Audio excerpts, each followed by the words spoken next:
حیات الحیوان کے اندر لکھا ہے کہ ایک شخص سفر پر نکلا۔ راستے میں اس نے کسی جگہ پر ایک خوبصورت قبہ بنا ہوا دیکھا۔ اسے دیکھ کر اندازہ ہوتا تھا کہ اس کی تعمیر پر خوب خرچ کیا گیا ہے۔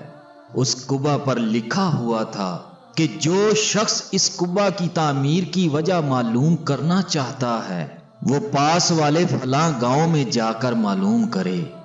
اس آدمی کے دل میں یہ تجسس پیدا ہوا کہ گاؤں میں جا کر اس قبے کی تعمیر کی وجہ معلوم کرنی چاہیے۔ چنانچہ وہ شخص اس گاؤں میں چلا گیا اور لوگوں سے پوچھنا شروع کر دیا۔ وہ جس سے بھی پوچھتا وہ لا علمی کا اظہار کرتا۔ بالآخر پتہ کرتے کرتے اسے ایک ایسے شخص کا علم ہوا جس کی عمر تقریباً 200 برس کے قریب تھی۔ وہ شخص اس ضعیف العمر آدمی کے پاس گیا اور اس سے اس قبے کے متعلق سوال کیا۔ اس ضعیف العمر شخص نے بتایا کہ میں اپنے والد سے سنا کرتا تھا کہ اس گاؤں میں ایک زمیندار رہتا تھا۔ اس کے پاس ایک کتا تھا جو ہر وقت اس کے ساتھ رہتا تھا اور کسی وقت بھی اس سے جدا نہیں ہوتا تھا۔ اس زمیندار نے گھر میں ایک لونڈی بھی رکھی ہوئی تھی جو گونگی تھی۔ ایک دن اچانک زمیندار کہیں سیر کرنے کے لیے جانے لگا تو وہ کتا بھی اس کے ساتھ جانے کو تیار تھا، لہذا زمیندار کتے کو لے جانا نہیں چاہتا تھا، اس لیے کتے کو گھر پر ہی باندھ دیا اور چلتے وقت اپنے باورچی کو بلا کر ہدایت کی کہ میرے لیے دودھ کا کھانا تیار کر کے رکھ چھوڑے۔ زمیندار وہ کھانا بڑے شوق سے کھاتا تھا۔ جب زمیندار باہر چلا گیا تو وہ گونگی لڑکی اس بندھے ہوئے کتے کے قریب آ کر بیٹھ گئی۔ کچھ دیر کے بعد زمیندار کے باورچی نے زمیندار کے لیے وہی دودھ کا کھانا تیار کیا۔ پھر اچانک اس باورچی کو باہر جانا پڑ گیا، لہذا اس نے وہ کھانا ایک بڑے پیالے میں رکھ کر اس گونگی لڑکی اور کتے کے قریب ایک اونچی جگہ پر رکھ دیا تاکہ اگر میری غیر موجودگی میں زمیندار واپس آئے تو اس کو کھانا آسانی سے مل سکے اور اسے انتظار نہ کرنا پڑے۔ جب باورچی کھانا رکھ کر باہر چلا گیا تو اسی اونچی جگہ کے قریب سے ایک کالا ناگ نمودار ہوتا ہے۔ وہ کالا ناگ دودھ کی خوشبو پا کر دودھ پینا شروع کر دیتا ہے۔ یہ سارا معاملہ وہ گونگی لڑکی اور کتا دیکھ رہے ہوتے ہیں۔ وہ گونگی لڑکی کالے ناگ کو دیکھ کر ڈر جاتی ہے مگر کتا اس کو دیکھ کر بھونکنے لگتا ہے۔ پھر وہ کالا ناگ اس کھانے سے دودھ پی کر واپس چلا جاتا ہے۔ کچھ ہی دیر کے بعد جب زمیندار واپس آتا ہے تو وہ اپنا کھانا ڈھونڈنے لگتا ہے کہ اچانک اس کی نظر اس اونچی جگہ پر پڑتی ہے جہاں پیالہ رکھا ہوا تھا۔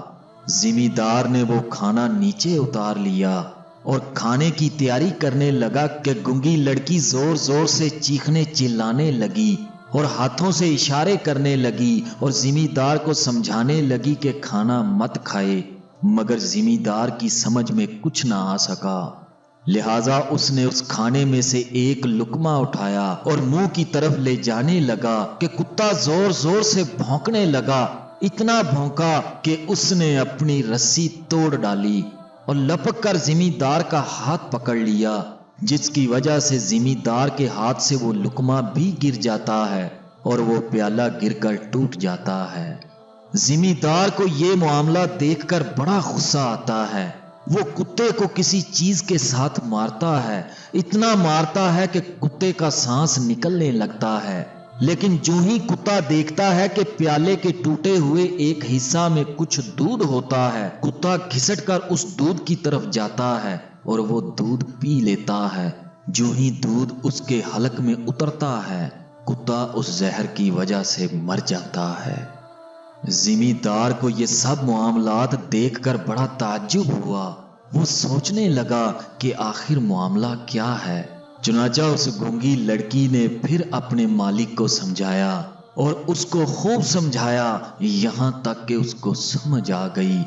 اس کے بعد زمیندار کو نہایت دکھ ہوا کہ اس کا وفادار ساتھی اس دنیا میں نہیں رہا اور اس کی ہی وجہ سے اس وفادار ساتھی کی موت واقع ہو گئی، اس ساتھی کی جس ساتھی نے اس کی جان بچانا چاہی مگر اپنی جان دے دی اور اپنے مالک کو کچھ نہ ہونے دیا۔ اب زمیندار اس کتے کو گلے سے لگا کر خوب رویا۔ آخر کار اس کتے کو اٹھا کر گاؤں سے باہر لے گیا اور پھر اس ضعیف العمر شخص نے اس آدمی کو بتایا کہ جو کبا تم نے دیکھا ہے وہ اسی کتے کا ہے جس کو اس کے مالک نے اس کی یاد تازہ رکھنے کے لیے بنایا تھا۔ ناظرین گرامی، اس واقعہ میں بڑا سبق پوشیدہ ہے۔ کتا جو کہ اپنے مالک کا بڑا وفادار ہوتا ہے، وہ مالک کے ساتھ وفا کرتا ہے۔ مالک اگر اس کو جھڑکے بھی، اس کو مارے بھی، اس کو روٹی نہ بھی دے تو وہ اپنے مالک کا در چھوڑ کر کہیں نہیں جاتا۔ یہی معاملہ اگر انسان اختیار کر لے کہ اپنے مالک کا در نہ چھوڑے تو بڑا کچھ پا سکتا ہے۔ پریشانیاں ہوں، غم ہوں، خوشیاں ہوں، جو بھی حالات ہوں، اپنے مالک سے منہ نہیں موڑنا چاہیے۔ اگر ہم اپنے مالک سے منہ موڑ لیں گے تو ہم دنیا و آخرت دونوں میں فنا ہو جائیں گے، تباہ و برباد ہو جائیں گے۔ اللہ تبارک و تعالیٰ سے دعا کرتا ہوں کہ اللہ پاک ہم سب کو اپنے در کے سوا کسی اور در پر جھکنے کی توفیق نہ دے۔ آمین ثم آمین۔